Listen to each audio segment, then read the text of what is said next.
Bapak Ibu Saudara, kita melanjutkan studi kita kristalisasi.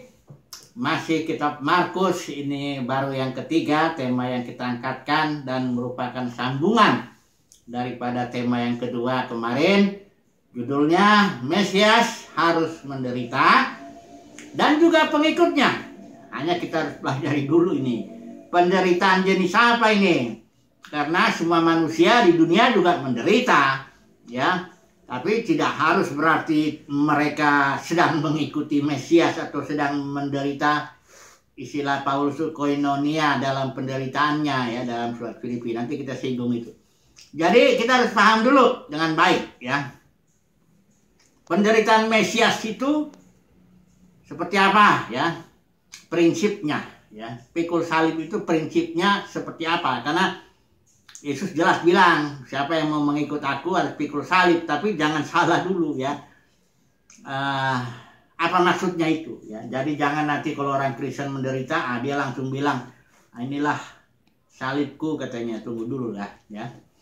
Mari kita diulangi sedikit dulu, ya. Kemarin kita sudah bicara bahwa dari Markus 1 ayat 15, ya, bahwa Injil, ya, 1:15, ya.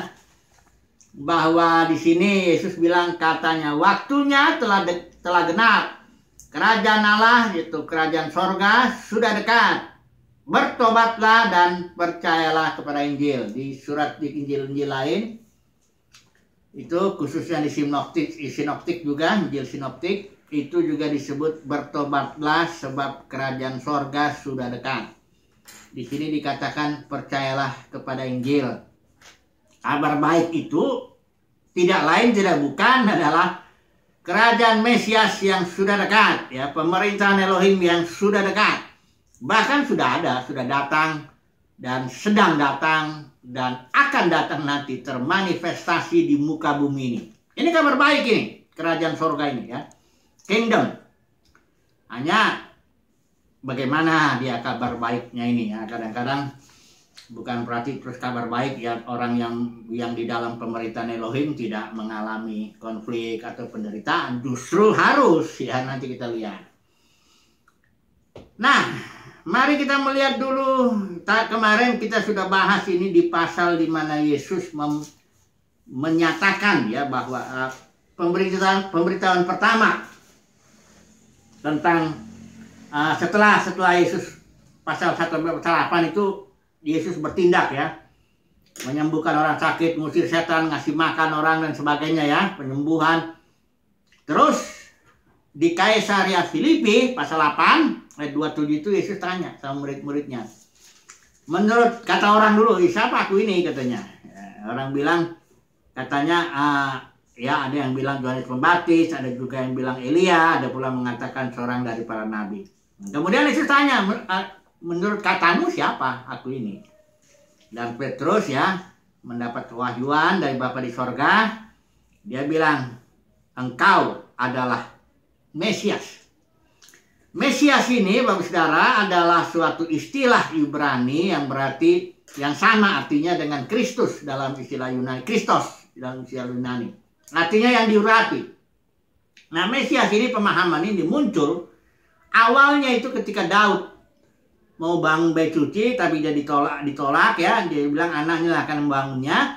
Dan Daud menaikkan doa yang luar biasa itu, 2 Samuel 7 itu, kalau nggak salah itu, ya. Ketika dia berdoa, Tuhan memberikan janji kepada Daud bahwa keturunanmu, seorang daripada keturunanmu, ya, akan memerintah. Tidak akan putuslah tahtanya, ya. Tahta Daud, atau ya bisa dibilang itu jadi dinasti lah, ya. Keturunan Daud itu akan memerintah. Nah, secara khusus dinubuatkan Salomo lah itu raja yang akan membangun bait sucinya itu. Nah, itu suara awalnya itu Mesias. Jadi orang Israel paham bahwa Mesias itu keturunan Daud atau anak Daud, ya. Kemudian dalam suara-suara nabi kenabian itu, ya, mulai dari Yeremia mulai mengatakan bahwa karena kerajaan Daud itu udah mulai runtuh itu, ya. Kita tahu kerajaan Yehuda dibuang ke Babel itu. Nah, di situ Yeremia menambahkan sesuatu bahwa Mesias itu pengertiannya bukan saja raja, tapi juga imam. karena dia memulihkan bait suci yang sudah hancur itu, akan dinubuatkan hancur ya. Nah, ketika pulang orang Israel ya, dan Israel dibuang kan, pulang dia ya. Ini saya ceritakan sedikit dulu sejarahnya ya, karena banyak orang pemberitaan itu kurang fokus kepada kingdom kerajaan Mesias ini ya. Injil, padahal itu Injil. Itulah kabar baik itu ya. Nanti kalau jangan bilang kabar baik katanya, tahu berkat-berkat ini itu ini kingdom ya. Jadi gini kira-kira, setelah dibuang itu orang Israel ya 70 tahun kurang lebih, kembalilah ya di bawah kepemimpinan yang rombongan pertama kali 3 rombongan Zerubabel ya, dengan Yosua juga di situ. Zerubabel inilah Hagai maupun Zakaria ini bernubuat ya. Hagai ini menegaskan sebenarnya, karena Zerubabel keturunan daripada Daud ya. Zerubabel bin Shealtiel, terus kalau disusur itu keturunan Daud. Dan Hagai menyatakan bahwa ini Mesias yang ditunggu. Memang benar, nubuat itu penggenapannya kan nggak langsung. Kayak misalnya Elia akan datang sebelum pemulihan segala, sebelum kedatangan Kristus, kedatangan Yesus ya. Yohanes Pembaptis memang dia punya spiritnya Elia, tapi sekarang pun spirit Elia terus ada sampai nanti puncaknya. Jadi penggenapan itu parsial istilahnya, atau progresif lah lebih tepat kita bilang, terus ya. Ada yang bersifat begitu penggenapan. Nah ini Zerubabel itu dibilang Mesias ya. Tapi sisi rajanya. Sementara Yosua imam ya, Zakaria menyebut begitu. Kayaknya terpisah lah ya, Mesias itu menjadi seperti 2 fungsi. Satu orang, enggak, 2 Mesias kategori ya, itu dibilang Mesias yang adalah raja dan Mesias yang adalah imam. Nah, kita percaya bahwa Yesus itulah penggenapan dalam satu pribadi, bahwa dia itu Mesias tapi juga raja Yahudi, kemudian imam, kemudian nabi juga ya. Jadi ini yang kita percaya ya. Orang Yahudi nggak percaya bahwa Yesus itu Mesias ya. Saya udah singgung itu ya kemarin, bahwa orang Yahudi nggak percaya, karena Yesus itu konsep mereka Mesias anak Daud, haruslah punya kerajaan jasmani, haruslah punya musuh-musuh jasmani, bebaskan Israel dari musuh-musuh jasmani, harus bangun bait suci dan sebagainya lah. Harus menjadi katakanlah seperti raja-raja untuk seluruh bumi ya. Karena memang kitab Mika secara khusus mengatakan Mesias itu akan dampaknya ke seluruh manusia muka bumi ya. Banyak lagi ya kan mengenai itu kerajaan itu. Yesaya juga bilang, kayaknya Yesaya 9 itu ya, mengatakan kerajaannya, perluasan kerajaannya ya tidak akan berkesudahan ya. The increase of his government there will be no end. Artinya pertambahan kerajaan Mesias itu tidak akan pernah berakhir ya. Jadi sampai ke ujung-ujung bumi. Nah inilah pemahaman, dan ini menjadi pengharapan Israel secara khusus setelah pembuangan. Wah, Israel sangat berharap Mesias itu datang ya. Hanya ketika Yesus datang, mereka tidak mengakui karena konsepnya tentang Mesias mereka beda. Misalnya Mesias harus menderita, wah itu sangat bertabrakan dengan otaknya orang Yahudi ya. Ahli Taurat, orang Farisi mengajar tentang Mesias, termasuk Petrus yang di pasal yang kita baca ini kemarin sudah baca ya, kita nggak usah terlalu baca semuanya. Petrus juga begitu, waktu Yesus bilang Mesias ya, ayat 31 ya, pasal 8 ini. Kemudian mulailah Yesus mengajarkan kepada mereka bahwa anak manusia, di sini ini ungkapan Yesus menyebut dirinya tuh anak manusia ya, harus menanggung banyak penderitaan dan ditolak oleh tua-tua, imam-imam kepala dan ahli-ahli Taurat, lalu dibunuh dan bangkit sesudah 3 hari. Ini konsep yang begini. 3 kali Yesus ngajarin sama muridnya, tetap nggak ngerti ya. Karena kenapa? Ya konsep mereka itu, orang Yahudi itu yang Mesias itu anak Daud. Itu makanya Yesus pernah tanya sama orang Farisi ini. Ini memang biangnya ini, pemimpinnya ini yang punya konsep, dan itu diajarkan dalam sinagoga-sinagoga. Karena anak-anak Yahudi di zaman itu ya 6 tahun udah dimasukin ke sinagoga, diajar sama ahli Taurat, sama Farisi. Tentu mereka mengajar pertama 6 tahun sampai 13 tahun itu ngajar 5 kitab Musa, Kejadian, Keluaran, Bilangan-Ulangan. Tentu mereka akan, karena Musa sudah menulis bahwa seorang seperti aku ini akan dibangkitkan Tuhan. Pastilah udah diajarkan tentang Mesias. Hanya konsepnya salah. Karena orang Yahudi hanya, nih perhatikan ya, dia hanya mengerti jasmani gitu. Dia tidak tahu bahwa Mesias yang datang ini kerajaannya bersifat sorgawi. Nah, Yesus bilang begini, caranya Yesus ngajar itu. Ditanya, menurut kamu Mesias itu siapa? Orang Yahudi tanpa ragu bertanya, menjawab, Mesias itu anak Daud. Sama orang Yahudi itu kalau ditanya tuh lancar dia. Di mana Mesias dilahirkan? Di sini, Bethlehem Efratah, karena demikian terus ngerti dia. Tapi nolak Yesus dia masalahnya. Yesus bilang, kalaulah Mesias itu anak Daud, ya memang benar secara jasmani anak Daud. Tapi Daud oleh pimpinan Roh Kudus, dia bicara tentang Mesias yang duduk sebelah kanan itu. Dia bilang gini, Tuhan telah berfirman kepada Tuanku, yang di sebelah kanan itu, duduklah sebelah kananku sampai kubuat semua musuh-musuhmu takluk di bawah kakimu. Kira-kira begitu. Daud menyebut itu Mesias itu Tuhan. Terus Yesus bilang, kalau Mesias itu anak Daud, kok Daud menyebut dia, itu adalah pimpinan Roh Kudus, Pak. Kenapa Daud menyebut dia Tuhan? Jadi lebih tinggi Mesias itu. Barang Farisi tidak bisa jawab, karena sebetulnya sederhana sekali jawabannya. Bahwa kerajaan Daud itu di level lebih rendah. Kerajaan jasmani, ya istana jasmani, musuh jasmani, membebaskan Israel secara jasmani, semuanya secara jasmani, Pak. Ini sama nih dengan ajaran umumnya para pengkhotbah di dunia Kristenan itu begitu. Level Yesus, kerajaan Mesias, itu kerajaan surgawi. Waktu ditanya sama Pilatus, kamu raja? Iya, aku raja, kata Yesus. Tapi kerajaanku bukan dari sini. Seandainya lah kerajaanku jasmani yang dari sini, hamba-hamba aku akan melawan supaya aku jangan diserahkan kepada kamu. Lucu juga ya. Pilatus agak biasa. Kalau Pilatus bingung, yang nggak heran lah kalau Pilatus bingung. Dia nggak ngerti dong soal surgawi itu apa sih. Tapi orang Yahudi pun begitu. Ahli Taurat yang udah nulis kitab suci di jubah-jubahnya tuh nggak ngerti juga. Nggak ngerti juga. Sampai dia bilang waktu Yesus disalib, dia bilang, turunlah katanya. Supaya kami lihat dan kami percaya bahwa engkau Mesias gitu loh. Jadi mereka nggak bisa terima sama sekali bahwa Mesias itu adalah kerajaannya surgawi dan harus menderita untuk mati bangkit naik ke surga duduk sebelah kanan itu enggak. Itu jalurnya. Nah inilah sulitnya nih. Orang Kristen juga susah nih diajarin begini nih. Karena udah banyak pengkhotbah ngomongnya terlalu jasmani. Ibadahnya jadi ibadah jasmani, aturannya aturan jasmani, perpuluhan lah, buat sulung lah. Jadi harus begini, harus begitu. Agamawi ya. Agama itu sudah tahu kan, tahu asalnya dari kata mana itu? Istilah Latin, religare, itulah religion, dari situlah agama. Religare itu saya ulangi, re itu ulang, mengulang, ligare itu mengikat. Jadi istilah Latin religare itu mengikat ulang, kayak kapal tuh pakai jangkar ditambatkan.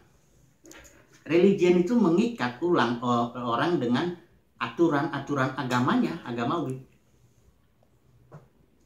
Jadi orang Kristen sehingga tidak tahu kerajaan Mesias itu kerajaan spiritual. High calling of God yang Paulus bilang di Filipi itu adalah panggilan yang dari sorga dan di alam sorgawi. Dan kita menunggu Mesias dari alam sorgawi itu. Jadi orang Kristen itu udah kebanyakan. Ada juga yang ngotot, diajarin begini malah ngotot. Yang penting kita roti dulu lah.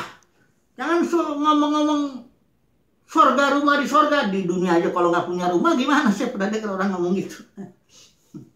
Udahlah kita ngomong yang di dunia ini aja dulu. Dia nggak tahu bahwa batinnya Christ in you itu justru kuncinya. The kingdom of God is within you itu kuncinya. Nanti dia akan terekspresi di bumi ini. Nah ini udah banyak juga pengajaran kita lari dari bumi ini pergi ke sorga sana entah. Udah dah ya. Jadi oke, kita kembali dulu sini ya. Mesias harus menderita. Untuk apa dia menderita? Supaya dia mati, mati bangkit. Supaya dia duduk di sebelah kanan Bapa itu. Ya. Jadi Paulus kan bilang kenosis itu. Yesus itu mengosongkan dirinya, dia ada Elohim, ya. Menjadi manusia, mati bangkit itu, dan dia karena dia merundikkan dirinya maka dia diangkat tinggi.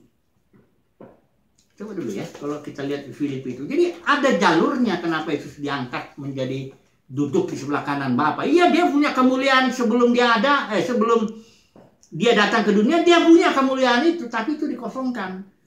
Supaya dia begitu loh. Itu jalurnya begitu. Banyak orang Kristen mau masuk dalam alam sorgawi, nggak mau ngikutin aturan kerajaan sorga. Ini sama dengan ini ya, saya beri contoh ya, orang-orang yang nggak ngikutin aturan kerajaan sorga, prosedur kerajaan sorga itu mati, bangkit, duduk sebelah kanan. Itu contoh itu. Yesus itu kalau forerunner, perintis bagi kita. Ini ada orang yang nggak ngerti aturan ini di Matius 7 ayat 21, 23. Ini ada orang-orang yang nggak ngerti prosedur kerajaan sorga itu, ya, dan akibatnya dia salah menggunakan karunia. Dia bilang di sini di hari penghakiman tuh ada orang datang. Karena di hari penghakiman itulah Tuhan Yesus terus terang, ya, mana hambanya, mana yang bukan, mana pekerja jahat, mana yang bukan, sebagainya.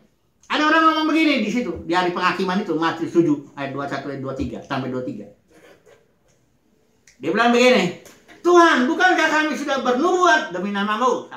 Itu karunia, itu karunia nubuat. Kedua, bukankah aku sudah mengusir setan, banyak setan demi nama-Mu? Itu pun karunia mengusir setan.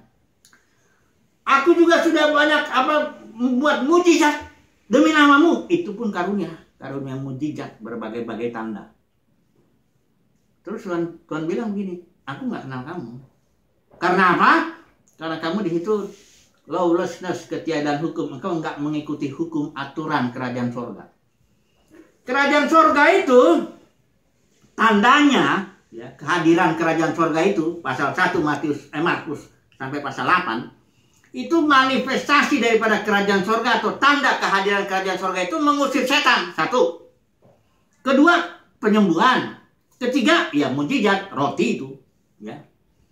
Tapi ke Yesus bilang jangan, ini yang harus difokuskan. Makanya kalau Yesus nyembuhin orang, jangan dia bilang kasih tahu. Karena ini nih, kerajaan sorganya ini yang mau diberi. Inilah kabar baiknya itu. Kingdom. Bukan manifestasinya itu musir setan, ngasih makan. Bukan. Itu memang penting. Karena itu ekspresi dari atau tanda kehadiran ini. Kalau orang beritakan firman kerajaan sorga, Tuhan akan meneguhkan dengan tanda-tanda yang menyertainya. Tapi jangan fokus kepada tanda-tanda itu. Kalau KKR sudah lihat gak? Sering ya dalam dunia Kristen tuh. KKR itu mujizat, penyembuhan, ada juga krisis ekonomi. Tapi Injil kerajaan memberitakan kerajaan surganya mana? Ini yang model-model pemberita ini, saya yakin di Matius 7 itu orang-orang yang ngomong, Tuhan, bukankah kami sudah bernubuat demi nama mengejar? Itu pasti orang-orang pembicara KKR begitu modelnya. Dalam dunia Kristen itu pasti begitu, karena nggak mungkin orang biasa bisa melakukan banyak mujizat demi nama Tuhan. Tuhan gak nyangka loh bahwa memang benar dia mungkin bikin mujizat demi nama Tuhan. Benar itu. Menyembuhkan demi nama Tuhan atau bernubuat demi nama Tuhan itu betul. Yang Tuhan koreksi bukan soal itunya. Yang Tuhan koreksi kau melakukannya itu tidak dalam aturan main kingdom, lawlessness, ketiadaan hukum. Makanya saya bilang ini beritakan kingdom ini ya nggak main-main, kan dia punya hukum, aturan main roh, ya, hukum roh. Kadang-kadang pengkhotbah ini udah mulai masukin hukum Taurat, hukum perpuluhan, hukum buah sulung. Emang dasar minta duit doang. Khotbah mau minta duit, dimainin itu, nanti Tuhan itu berurusan itu sama Tuhan itu. Ini kingdom ini kudus di alam surgawi. Aturannya juga nggak main-main. Belajar dong baik-baik di Alkitab ini. Nggak ada disebut perpuluhan 1,5 ayat pun di dalam perjanjian baru tuh nggak ada. Kalau Petrus mau perpuluhan itu, wah habis dia khotbah 3.000 orang bertobat. Nggak usah lah perpuluhan lah, ya 1% aja lah. Itu sudah, karena itu menyusul pertobatan, karena Roh Kudus sedang bekerja dahsyat di situ. Pastilah Petrus nggak lama tuh kaya itu, dia punya gedung, punya apa semua. Kalau dia ngajarin itu yang seperti diajarin para pengkhotbah perpuluhan itu. Tapi dia bilang enggak, ketika dia bertemu dengan orang lumpuh setelah KKR itu, setelah dahsyat kebangunan rohani itu, dia bilang, emas dan perak aku nggak punya. Itu betul loh. Petrus ngomong nggak nipu dia. Dia nggak sedang numpuk-numpuk duit, numpuk-numpuk emas, numpuk-numpukin perak. Dia ngomong sama orang lumpun, emas dan perak nggak ada padaku. Bukan itu. Betul dia emang nggak punya itu. Tapi saya punya. Karunia apa? Atau Yesus Kristus itu. Kumanifestasikanlah. Nah itu. Jadi Mesias harus menderita karena itu jalurnya, itu prosedurnya, itu hukum dalam kingdom. Jangan dilanggar. Kalau saudara melanggar itu, ya nanti akan mengalami penolakan. Bukan berarti nggak ada karunianya, datang. Manifestasinya bisa datang, tapi engkau melanggar itu. Kayak Musa. Musa itu waktu mukul batu, keluar nggak air? Keluar ya. Dia pukul batu itu sambil marah. Mungkin dia nggak tahu nggak kenapa, kan dia mungkin kesel ya. Teledor dengan kata-katanya kalau kita bilang. Dia pukul batu, tetap. Pukulnya 2 kali ya. Keluar air. Mujizat air, bayangin dari batu bisa keluar air itu. Mujizat yang dahsyat sekali. Tapi saudara tahu enggak? Gara-gara itulah Musa tidak diizinkan masuk ke tanah perjanjian. Karena mujizat itulah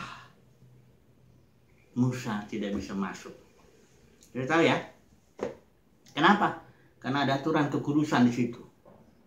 Musa tidak memisahkan dirinya dengan Tuhan. Pada waktu itu Tuhan tidak marah pada Israel, tapi Musa kayaknya marah di situ. Dia pukul 2 kali dan dia pahit dia. Nah ini, kalau Tuhan bilang engkau tidak menjaga kekudusanku, ada aturannya. Kingdom itu tidaklah segantang yang orang pikir.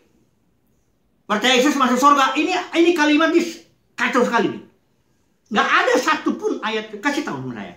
1 ayat, setengah ayat di perjanjian baru ini yang mengatakan percaya Yesus masuk surga. Nggak ada begitu. Nggak ada itu. Kasih tahu sama saya. Untuk masuk kerajaan surga kita harus Alkitab pada surah 14 ya. Untuk masuk kerajaan surga kita harus mengalami banyak sengsara. Paulus juga bilang itu ya. Kalau orang mau beribadah dalam Kristus Yesus ya, akan mengalami aniaya. Ini kayaknya kita belum bisa masuk ini. Sebenarnya saya mau masuk mengenai angkatan yang jahat itu. Saya mau menerapkan bahwa penderitaan itu masuk kepada soal angkatan di dunia kekristenan. Kayaknya besok lagi dah nih. Karena ini harus dibatasi video ini, jangan terlalu banyak ya. Jadi intinya Mesias harus menderita. Ya. Yang punya telinga dan muncul Mesias, pengikutnya juga. Karena kita mengikuti harus prosedurnya harus sama. Ya, kita harus apa ya, mengikuti, namanya Yesus itu pemimpin lah. Seorang guru kan seorang murid nggak lebih dari gurunya. Kalau gurunya ditolak oleh tua-tua, dia menderita. Kalau gurunya memilih kehendak Bapa dan karena itu mikul salib, kalau gurunya itu dihina oleh dunia keagamaan di zamannya, iya pengikutnya mestinya begitu juga. Itulah tanda bahwa kalau sekarang orang tanda ngikut Yesus apa? Saya tanya dulu. Tanda mengikut Yesus. Nanti saudara pasti sudah dengar itu rata-rata lah ya, mayoritas lah itu. Khotbah itu kalau tanda orang ikut Yesus. Apa? Udah tahu kan? Kelimpahan. Makmur. Sedikit masalah, sehat, pokoknya yang jasmani lah itu. Itulah tanda kalau saudara ikut Yesus. Itu bukan omongan saya, itu omongan tuh para pengkhotbah rata-rata yang di dunia kekristenan. Tapi kalau di sini Alkitab bilang ikut Yesus. Kalau saudara tidak punya tanda-tanda apa ya, pikul salib itu. Paulus pernah marah tuh, dia ngomong di Galatia, jangan ada orang yang nyusahin aku lah. Karena pada tubuhku ada tanda-tanda stigma mengikut Yesus. Tandanya itu kalau Paulus bilang, kau hamba Tuhan, dia akan bilang begini, aku sudah mengalami dicambuk oleh orang Yahudi 3 kali apa 5 kali apa, mengalami karam kadal, mengalami begini. Dia bukan nyebut-nyebut berkat, malah nyebut-nyebut masalah.